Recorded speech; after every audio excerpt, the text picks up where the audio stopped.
I was going to tell you that what closed the deal for me on the phone with the guy is this statement right here. Mr. Homeowner, here's what I want to do. I'm an investor. So what I want to do is I want to put some good people in there and I want to make some money doing it. But I also want this to be a great solution for you. So is this something we can go ahead and talk about or maybe not? That right there, that one statement is what made the difference in that phone call. Like, give me, I want the house, I want the house, I want the house. I'm so excited. Yay! I want the house, I want the house, I want the house. I'm so excited. Yay!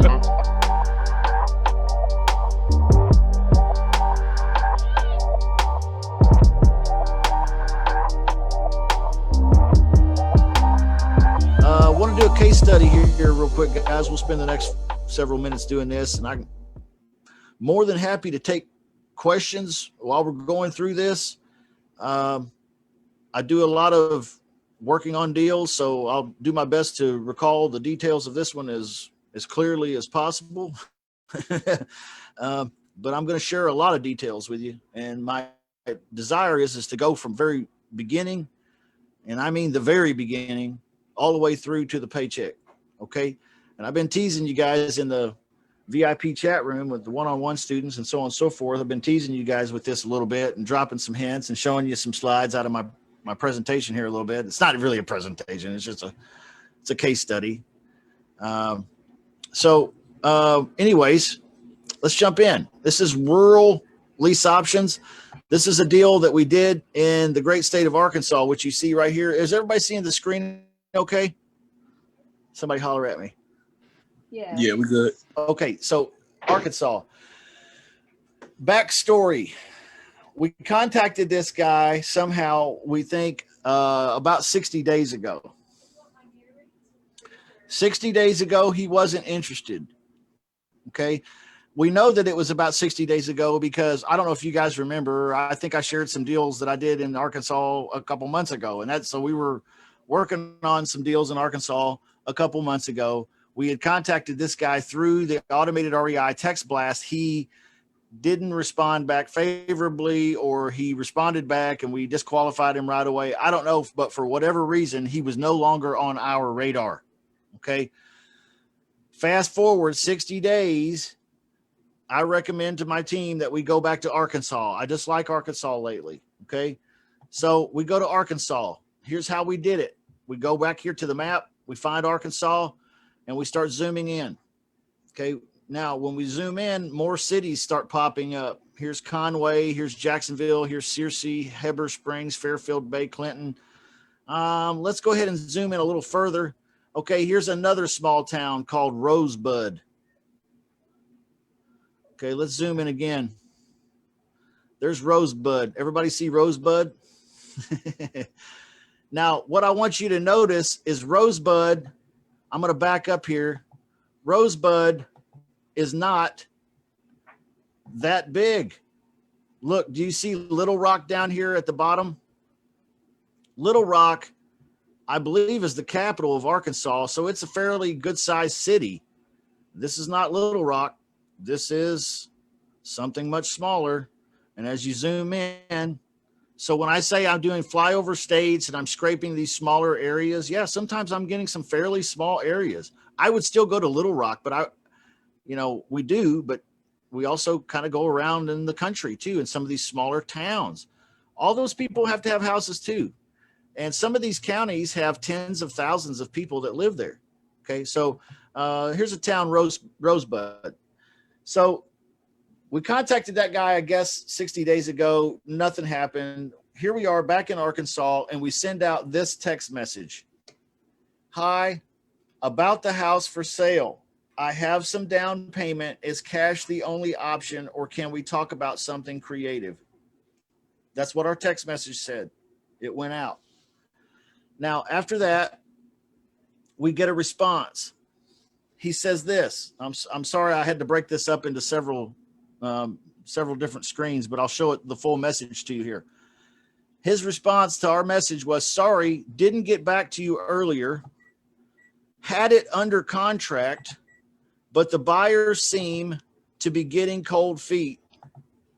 I may interested. how much could you put down? Okay, that was the guy's response. So evidently we had talked to this guy, or he remembers, or he thinks, here's the wild shit, is it could have very well not even been us 60 days ago. It could have been you. Maybe he's got me confused with someone else, or maybe it was us. I don't know how he would know. Maybe we used the same phone number twice on the guy 60 days apart. I'm not sure.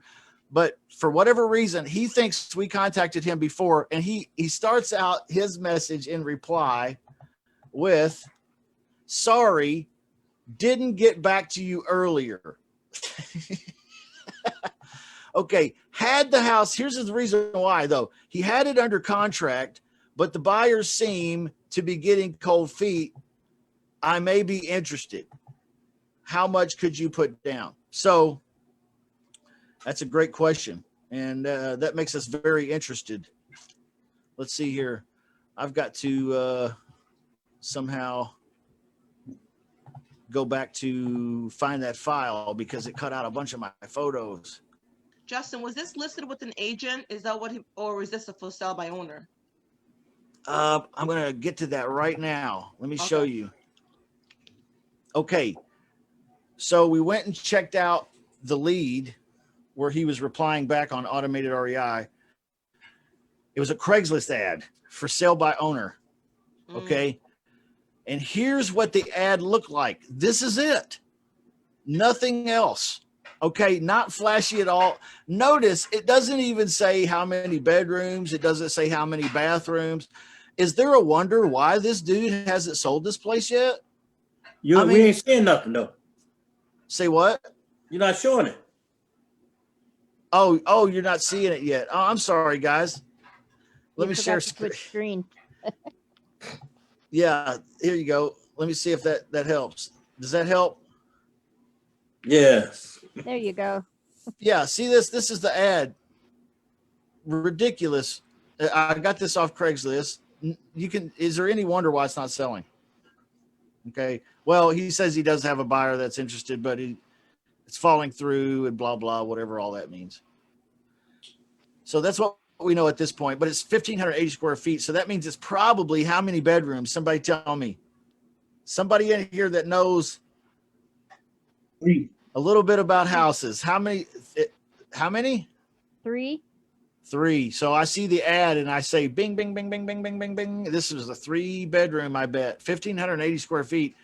If it has 3 bedrooms, chances are it has 1.5 or 2 bathrooms, right? Yep. Might have 1. Chances are it might have more. It has a 2-car garage, central heat and air, big fenced-in yard, as low as $7,000 down payment, owner finance. Isn't that crazy? The guy has that in the ad. He's motivated as hell. We're all over that one. Okay. And nobody's hitting this dude up because it's in a small little place. All right. So here's what it looks like. Just real quick. Y'all see that? Nice. Okay. It's not that great. It's country.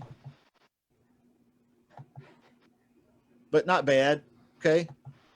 Definitely livable. This is country chic right here. All right. Country chic.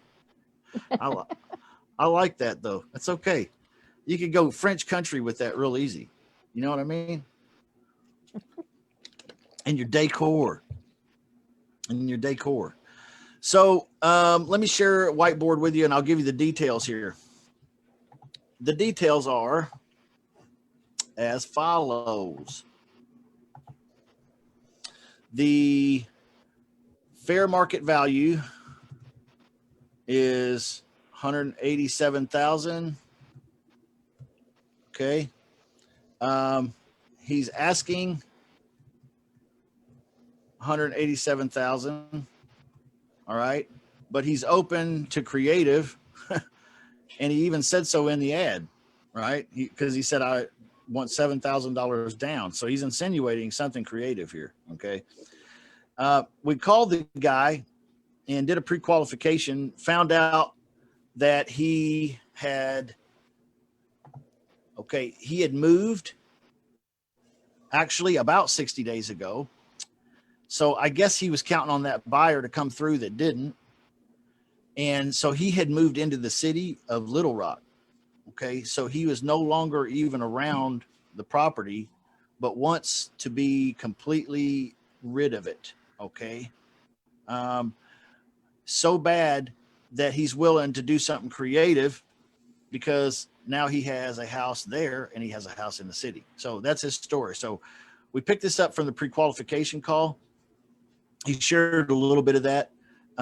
So then I called this gentleman, okay, and spoke with him. And turns out that all of that is true. What the pre-qualification call led us to believe about his situation. And so what I ended up offering the guy was, remember, he asked me how much I had to put down. So I offered him a lease option, okay, for 36 months. And I need to give him $1,200. Let's see, I wrote it down, $1,237 per month. Okay. And that was his PITI. That's what he said. Okay. And yep, I think that's all the details. Lease option, 36 months. Oh, and I gave him full asking price, 187. Okay. So he got everything he's asking for, except on down payment. I was able to talk him down from 7 to 5. Okay. Cause remember in the ad, he said 7. I was able to on the phone talk him down to 5. Okay. Which I figured he probably was planning on 5 to begin with. That's why he said 7. See, they're thinking that way too, right? So that's the details on the acquisition side. What we did then was we put an ad on Facebook, and we had about 9 different people hit us up over 8 days. Okay. We ran it through a weekend. It was kind of slow at first. It started picking up a little momentum, and then it kind of died off again. But during that 8 days, we were able to find a tenant buyer who picked up this property deal from us for $207,000. Okay. 36 months. All right. And they were making a payment of $1,237 per month. All right. And they had $18,000 to put down. That's about 10%. Okay. 10%. All right. So here's how it had to go down. Once they contacted us on our Facebook ad, okay, we had to run them through a series of checks and balances to make sure that they're the real deal and what we want. Okay. And I'm going to share the screen with you and show you exactly what that is. If I can get to it, here we go. All right. We made sure that they wanted to do a rent to own deal. Okay. We made sure they had jobs enough, and actually they do. Okay. It's a couple. He is a deputy for the sheriff's department down there, and she is a school teacher. Okay. And this will be their first home together as a couple. Okay. So we're talking about some professionals here. All right. They have jobs that produce income sufficient to support the payment. And they had option fee of $18,000, 10%. And they're willing to do a tenant screening. Of course, he's a deputy and she's a school teacher. So they're willing to go through a background check and all that stuff. So we sent them the link to do the background screen, which is mysmartmove.com. Okay. We go set it up over there at mysmartmove.com. They get a notification on their computer. They put their information in. It does the background screen and everything for you. Okay. So you don't have to do any of that. They pay for it. All right. It's going to take a couple days. All right. Give it a couple days. In some cases, 2-3 days, maybe even a little longer in some cases.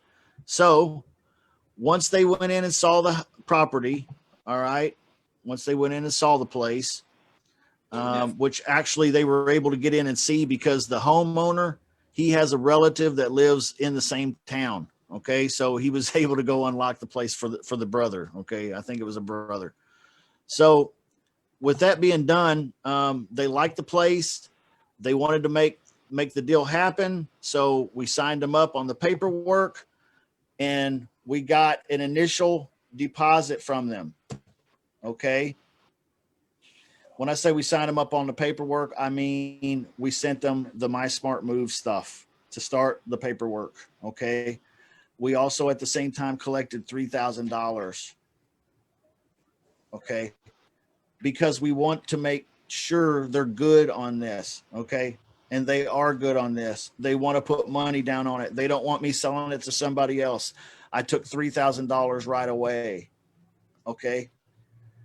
All right. Now they got approved on My Smart Move. They came back good. We checked their income. We checked the jobs, all that stuff. They look good. Okay. Now it's time for them to be able to get access to the property and move in. Yes, I know it's the middle of the month, but that's okay. People do move in the middle of the month sometimes. Right? Okay. So they gave us the rest before keys are exchanged. After their background check was approved and all that stuff, they gave us the rest, which is 15,000. So you put the two together, that's 18,000. Right? So that's basically your case study. I hope you enjoyed it. Hey Justin, real quick question. Yeah. As far as the jobs to make sure that jobs line up, do the Smart Move, do they check the jobs as well? No. You'll get a lot of good information checked about them on My Smart Move. Mm. But what you get from My Smart Move is basically a recommendation. Okay. So you're not going to get all of the credit scores and credit reports and all this for you to look at. They're just going to say this person is a green, yellow, or red, you know? Okay. And you decide what you want to do. Okay. So, but really what's important is that when it comes to credit, that you tell them to go talk to Quicken Loans or Rocket Mortgage or whoever, you know, some mortgage guy, and get a plan on that, because this program is not credit based. So we're not worried about your credit, but we do want you to have a plan to be able to purchase the home, because that's what the goal of the program is. See, so we want you to be homeowners. So you got to check that out. But the most important part of the My Smart Move is the background screen. Okay. So it's like the legal shit. Okay. Gotcha. Like the guy's a felon and she's a registered sex offender. Okay. Gotcha. Like you might be okay with that, but maybe the homeowner isn't. I don't know. Right. You know what I mean? Right. So as far as the W-2 jobs, I mean, well, the job situation, how do you check those? Yeah. How do you make sure? Yeah, you get W-2s, copies of W-2s. Okay. Or you get their human resources phone number and you call and ask if they're employed there. Okay. Good. That's about all you can do. Now, the human resources lady, she might say, yes, Jamario is employed here, but she's not going to say, yes, Jamario is employed here and he makes X amount of dollars per hour, or X amount of hours per week, and he works the first shift. Okay. You're not getting any information out of her other than, yes, he works here. That's it. Gotcha.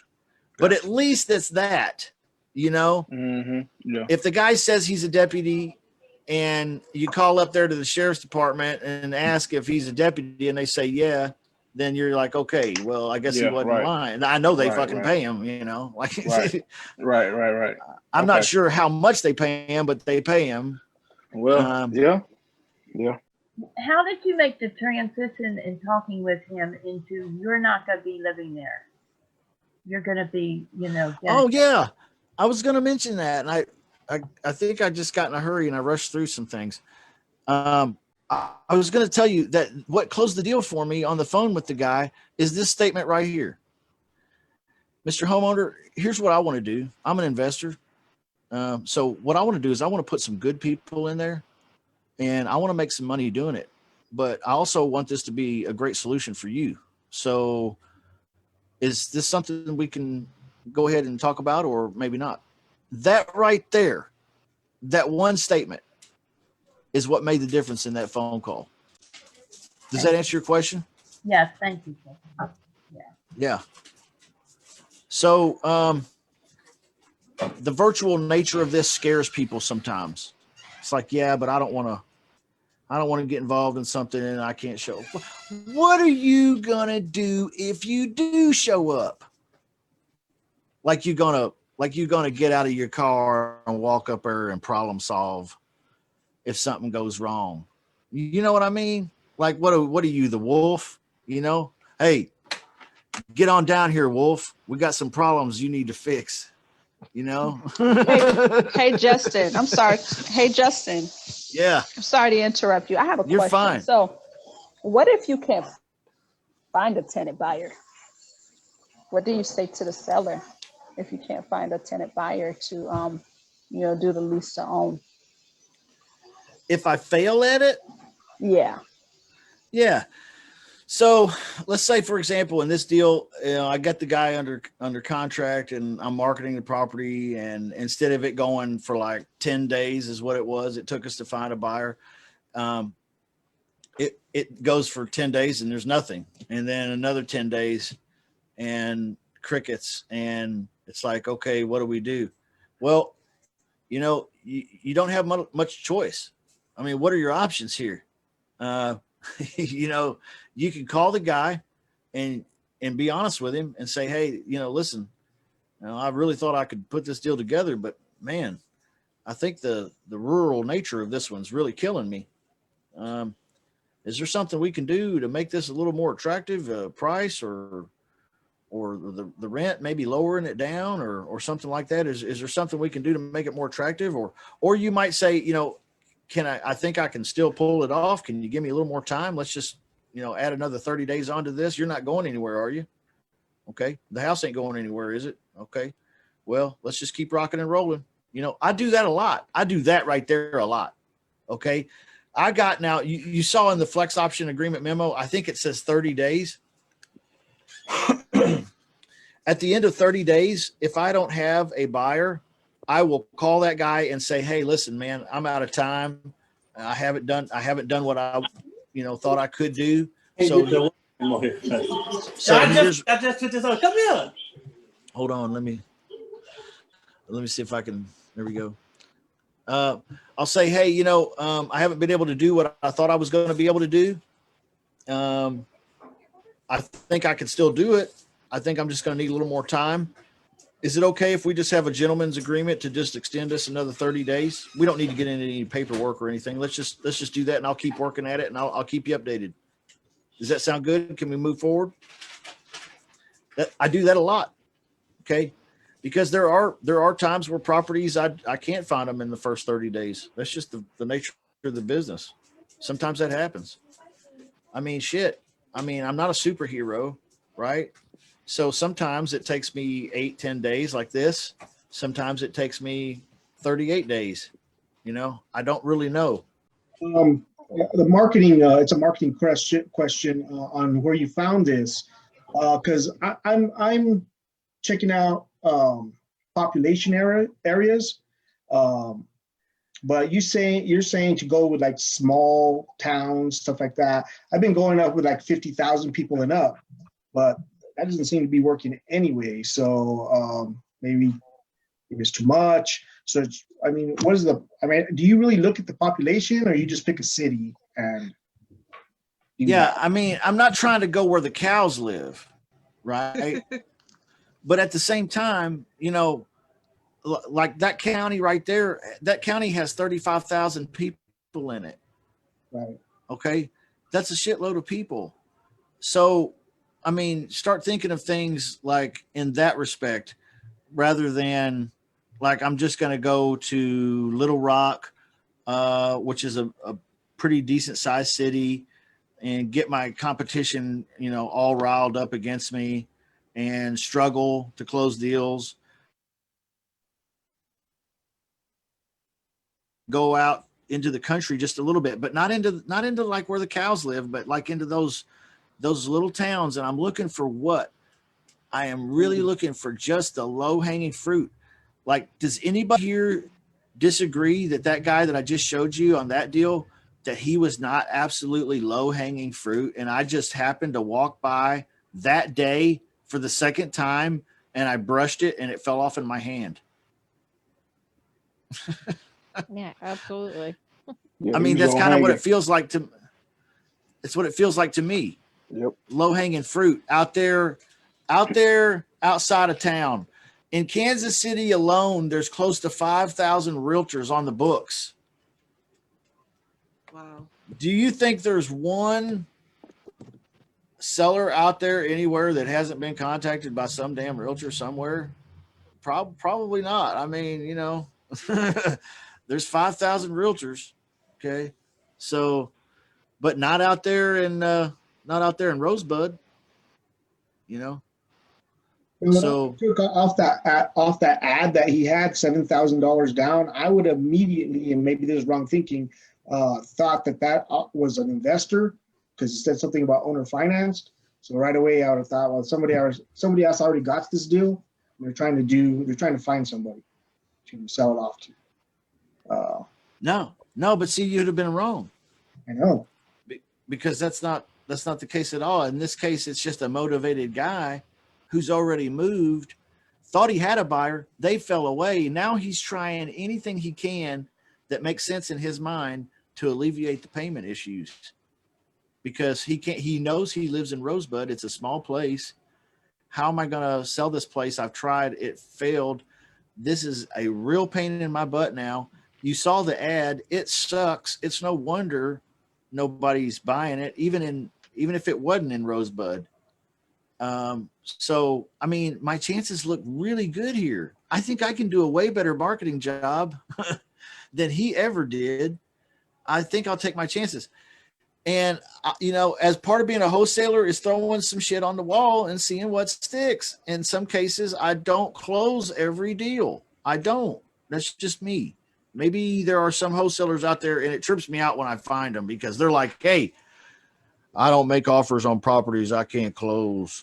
And if my buyer don't buy, I'll just go ahead and close on it. I'm like, okay, quit big dicking me.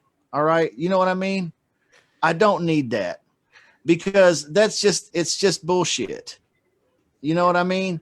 I'm out here playing a real man's game, and that ain't it, man.